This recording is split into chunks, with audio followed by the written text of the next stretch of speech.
Hello student, this is Rakesh sir, lecturer and motivational speaker. स्वागत करता हूं आपके अपने चैनल स्पेशल साइंस में। आज की क्लास में हम लोग मेंस्ट्रुअल साइकिल को कंप्लीट करेंगे। चाहे जितना कॉम्प्लिकेटेड टॉपिक है, इतने सिंपल ढंग से आपको बताया जाएगा कि पूरी तरह से आपको हमेशा के लिए याद रहेगा, कभी आप भूलेंगे नहीं। ध्यान से समझिएगा। मेंस्ट्रुअल साइकिल स्टार्ट करते हैं। इसे कई नामों से जाना जाता है।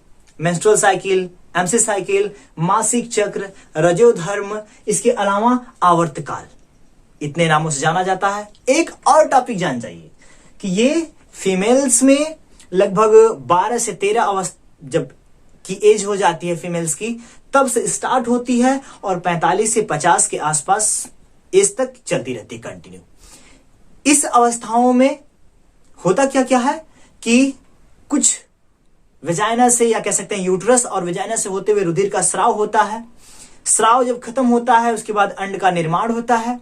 अंड का जब निर्माण हो जाता है तो निषेचन होता है और जो माता होती है गर्भ धारण करती हैं। अगर नहीं होता है तो वंस अगेन फिर से यह रजोधर्म स्टार्ट होता है। अब इसी कॉम्प्लिकेटेड घटना को हम लोग एक छोटे से स्टेप में क्लियर कर लेंगे। चाहे जितना कॉम्प्लिकेटेड हो, ध्यान से समझिएगा, एक बार में गारंटी है समझ में आ जाएगा। रजोधर्म जो होता है मुख्यतः 3 स्टेप में कंप्लीट होता है। कितने स्टेप में बाबू? 3 स्टेप में कंप्लीट होता है। पहला स्टेप है रजोधर्म स्राव अवस्था। पहला स्टेप पेन डाउन कर लीजिएगा। 3 स्टेप में कंप्लीट। कौन सी? रजोधर्म स्राव अवस्था। दूसरा पूर्व अंडोत्सर्गी अवस्था, अर्थात अंड उत्सर्जन से पूर्व की अवस्था। और तीसरा पश्च अंडोत्सर्जन अवस्था, अर्थात अंडोत्सर्जन के बाद की अवस्था। एक तो जो होता है रजोधर्म, अर्थात जब मासिक चक्र स्टार्ट हो जाता है तब की अवस्थाएं। दूसरी अंड उत्सर्जन के पहले की अवस्था, अंड यहां पे है, उस अभी उत्सर्जित हो रहा है, उससे पहले की अवस्था। और एक अवस्था अंड उत्सर्जन के बाद की अवस्था। आई होप कि आप क्लियर होंगे। 1 बाय 1 करके तीनों चीजों को समझते हैं। तीनों चीजों को समझने से पहले एक मास्टर ग्रंथि होती है हमारे मस्तिष्क में। मास्टर ग्रंथि को आप क्या कहते हैं बाबू? पीयूष ग्रंथि, पिट्यूटरी ग्रंथि, मास्टर ग्रंथि। आप ध्यान दीजिएगा, इससे बहुत सारे हार्मोन्स निकलते हैं, लेकिन यहां पे मुझे 2 हार्मोन्स आपको भी याद रखने हैं। एक FSH फॉलिकल स्टिमुलेटिंग हार्मोन्स और दूसरा LH हार्मोन्स, ल्यूटिनाइजिंग हार्मोन्स। ये दोनों मास्टर ग्रंथियों से निकलते हैं और ओवरी अर्थात ओवा जो बनती है उसको बनाने में अपना रोल प्ले करते हैं। इसलिए हमको इन दोनों को बहुत अच्छी तरह से याद रखना है। आते हैं पहली अवस्था पे, और पहली अवस्था स्टार्ट होती है। पहली अवस्था का आप नाम बताइए। रजोधर्म स्राव अवस्था। कौन सी अवस्था? रजोधर्म स्राव अवस्था।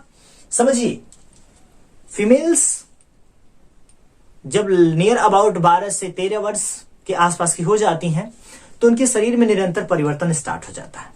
उस परिवर्तन में ओवरी से कुछ हार्मोन्स निकलते हैं और वो हार्मोन्स का नाम है एस्ट्रोजन और प्रोजेस्टेरॉन हार्मोन्स।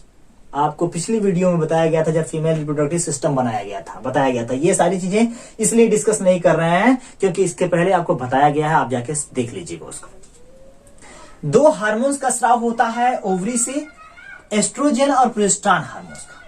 लेकिन जब मेंस्ट्रुअल साइकिल कंप्लीट स्टार्ट होने वाली होती है तो समझिएगा, इन्हीं 2 हार्मोन्स का जो होता है शरीर में, इन दोनों हार्मोन्स की कमी आ जाती है। फीमेल्स के शरीर में कौन कौन से हार्मोन्स की कमी आ जाती है बाबू?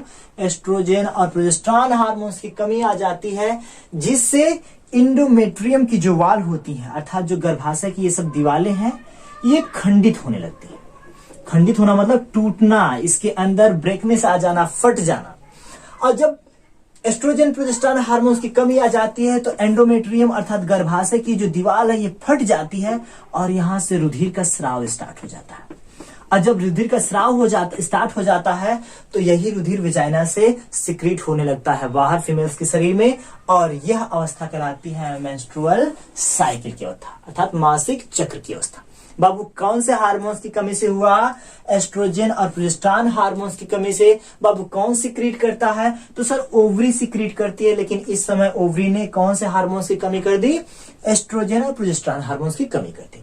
जिससे क्या हुआ? एंडोमेट्रियम की जो वाल है, गर्भाशय की दीवारें, इसमें ब्रेकनेस आ गई, फट गई और यहां से रुधिर का स्राव स्टार्ट होने लगा। ये पहली अवस्था थी जिसे हम कहते हैं रजोधर्म स्राव की अवस्था, जिसमें ब्लड का सिक्रीशन वेजाइना से बाहर होने लगता है। फीमेल्स की बॉडी में। आगे बढ़ते हैं। दूसरी अवस्था भी साथ साथ चलती है। इधर मेंस्ट्रुअल साइकिल ये स्टार्ट हुई रजोधर्मस्राव अवस्था। दूसरी अवस्था में अंडोत्सर्गीय पूर्व अंडोत्सर्गीय अवस्था। पूर्व अंडोत्सर्गीय अवस्था में समझिएगा, जो ये स्राव की अवस्था होती है 4 से 6 दिन के आसपास की होती है। 4 से 6 दिन के बाद अगर हम ध्यान रखें तो 7 से कह सकते हैं 13 दिन के आसपास, या 6 से 13 दिन भी कहीं कहीं हुआ है। 6 से 13 दिन की अवस्था जो होती है यह यहां 6 कर लीजिए। 6 से 13 दिन की अवस्था जो होती है पूर्व अंडोत्सर्गीय अवस्था कहलाती है। इस अवस्था में इस ओवरीज में कुछ पुटिका का फॉर्मेशन होने लगता है। अब आप समझिएगा, जब एस्ट्रोजन प्रोजेस्टेरॉन हार्मोन्स की कमी हो जाती है तो हमारी जो मास्टर ग्रंथि ब्रेन में पड़ी हुई है या एक हार्मोन्स का स्राव करने लगती है जिसे हम कहते हैं FSH, फॉलिकल स्टिमुलेटिंग हार्मोन्स। कौन स्रावित कर रही है? मास्टर ग्रंथि। कहां है? ब्रेन में। ये FSH हार्मोन्स का स्राव करने लगती है। ये हार्मोन्स ओवरी में को एक्टिवेट करता है और एक्टिवेट करके 20 नियर अबाउट 15 से 20 पुटिका का निर्माण करता है।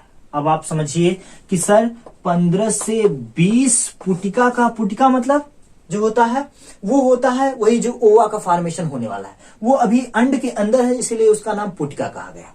इसे हम इंग्लिश में ग्राफियन फॉलिकल कहते हैं।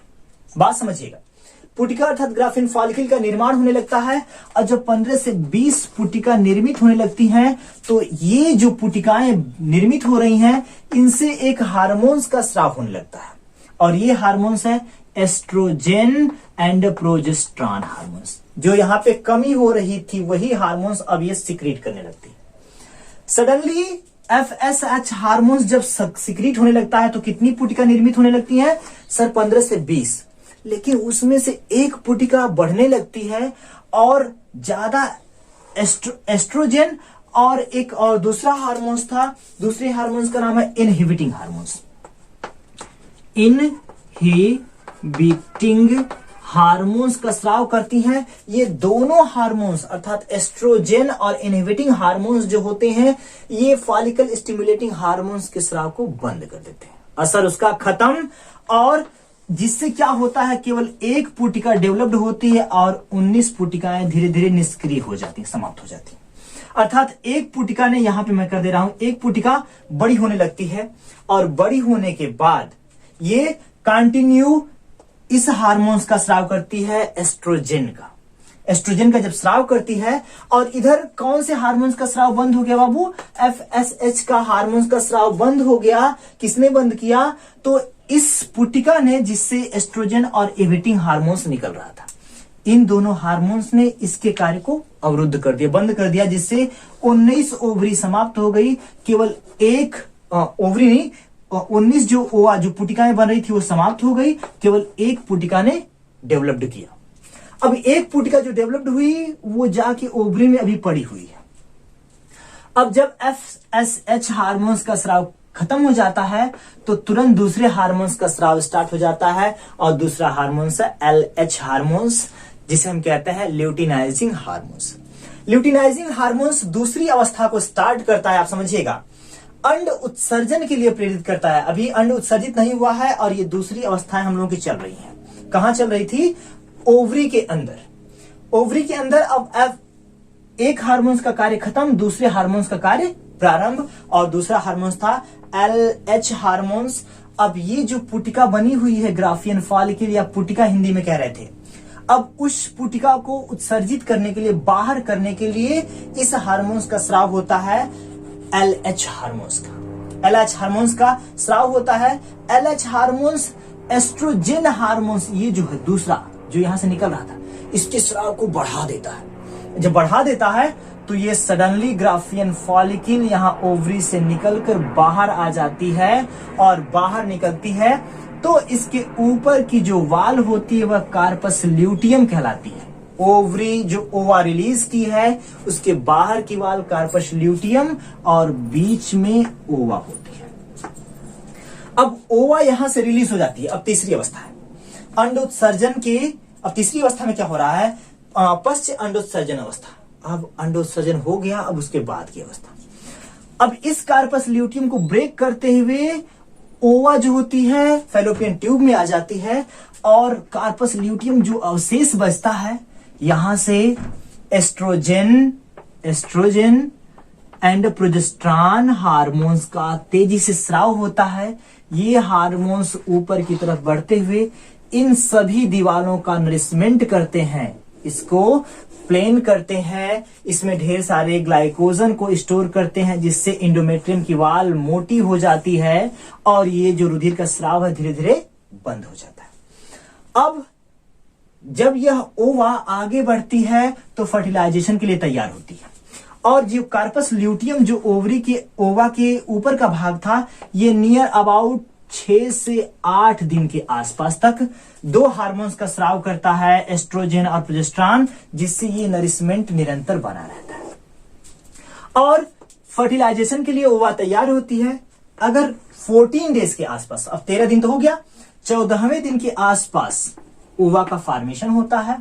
14 से लेके 18 दिन, 3 से 4 दिन या माना जाता है, या 72 घंटे सीधे कर लीजिए, 72 घंटे के आसपास अंदर अगर ओवा फर्टिलाइजेशन होता है और स्पर्म आके इस ओवा से मिलते हैं, तब तो ये निरंतर जो होता है एस्ट्रोजन प्रोजेस्टेरॉन हार्मोन्स का स्राव होता है।